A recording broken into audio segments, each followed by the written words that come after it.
Thank you very much, Mr. Chairman. Mr. Vogt, good to see you. Congratulations on your nomination. Thank you for being willing to do this job again. You did a great job the first time around. Look forward to seeing you back in this office. Let me just ask you, one of the important functions of OMB is the role that it plays in managing procurement through the Office of Federal Procurement Policy. Would you agree with me that it is a problem? And by the way, I think 1 out of every 10 taxpayer dollars goes to federal contractors. So that's a lot of money. That's a big part of our budget. Would you agree with me that it's a problem when we are sending federal contracting dollars to entities, firms, especially consulting firms, that are simultaneously taking money from and doing business with our most lethal opponents, like China, for example? I mean, doesn't that strike you as a little strange? That is concerning, yes, Senator. Here's an example, prime example of this kind of behavior. McKinsey, the consulting firm. So McKinsey got, in the last year for which we had full numbers available, over $851 million worth of consulting work. They had 90 prime contracts with DOD. They got $98 million in contracts from the Army, $132 million from the Air Force, $37 million from the Navy. I think they advised on the F-35 fighter jet program and the Air Force Space and Missile Systems Center. At the same time, they had 1,000 employees in China. They were doing business directly with the Chinese government, and they advised Chinese state-owned enterprises that have now been blacklisted by our own military. Now, my view is that if they want to do business with China, I don't recommend it, but I suppose it's fine so long as it's not illegal. But I don't think they should simultaneously be getting hundreds of millions, approaching $1 billion in contracts, federal contracts, military contracts from our own government. Here's my question for you. You're going to have a lot of influence in this process through the procurement rules and process.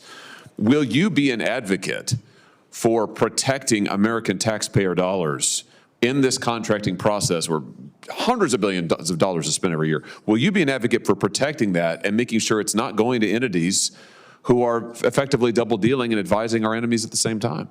Absolutely. I'm very excited, if confirmed, getting back to being able to work with OFPP, getting a handle on the guidance that we're giving government-wide as part of the FAR Council, and to really look at what are the regulations that are in place and how can we get them better. Great. That's great. That's fantastic. Give me a sense, just while still on the procurement topic, how you might ensure that procurement policies prioritize American-made goods and services, particularly in industries that are vital to our national security. And I just think about our experience in COVID, and you were there for the beginning, the onset of the pandemic, and when we learned that, my gosh, we couldn't, the most basic medical supplies we're importing from overseas. Our medical supply chains are so compromised in so many ways. So give me a sense, have you given some thought to how the procurement process might be used to safeguard those critical supply chains and prioritize American manufacturers? Yeah, I think clear leadership from the director to make sure that a viewpoint from the president is implemented at the level of policy that the OFPP is reviewing. A lot of times in the management functions at OMB, they're kind of on autopilot with regard to the clear direction of the president, and using the president's management tools and his agenda to be able to drive that policy across the federal government is something that we fully intend to do, and to do it robustly. Very good.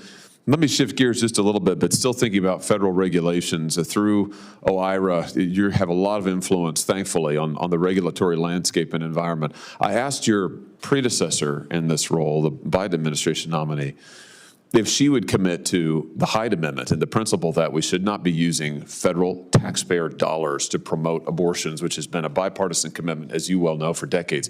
She wouldn't commit to that. And indeed, as you know, the Biden administration pretty promptly walked back their commitment to it and has been essentially violating the law, because it is the law. They've been violating it for years now. Let me just ask you, when it comes to the Hyde Amendment, which is the law of the land, will you work to ensure that all of our rules and regulations, everything that comes across your desk, is in full compliance with the Hyde Amendment, and we are not spending federal taxpayer dollars to promote abortion in any way? As I've said, Senator, we will abide by all laws on the books. Very good. Let me ask you just a couple more things, and when it comes to the policies of life, because again, you're going to have a lot of influence over the regulatory environment. Would you agree that federal funding for family planning through Title X, through that grant program, should not include federal funding for abortion providers? Again, the president has made his views on abortion really clear throughout the campaign. I'm not going to get ahead of the president with regard to the budget process. We have submitted budgets in years past that give the Senate a sense of how he would budget, but I'm not going to get ahead of the president on that. But let me ask you this, and just to be clear, what I just asked about was the Trump policy from in his first term, but here's another one. Pregnancy resource centers, should they be able to receive federal funding through federal grants? That was the president's policy in his first term. Do you think, again, as a matter of federal rules, pregnancy resource centers ought to be eligible? Again, the president's a pro-life president. He had a very pro-life record. He had an extensive debate within the campaign at his views, and I'm not going to get ahead of him in the budget process, but I think the country has a good sense of where he is on the issues. Let me ask you just one more. The Mexico City policy, which I know you're familiar with, OIRA is very important in that policy. That's just the policy for those keeping track at home that says that American foreign aid dollars, tax money, shouldn't be spent on abortions overseas. President Trump championed this in his first term. Every Republican president has for decades now. Do you agree with the Mexico City policy, and would you implement it if the president directed you to? Absolutely, we'll implement anything the president's asked me to direct. Very good. Thank you, Mr. Vogt. It's great to see you again. Thank you, Mr. Chairman.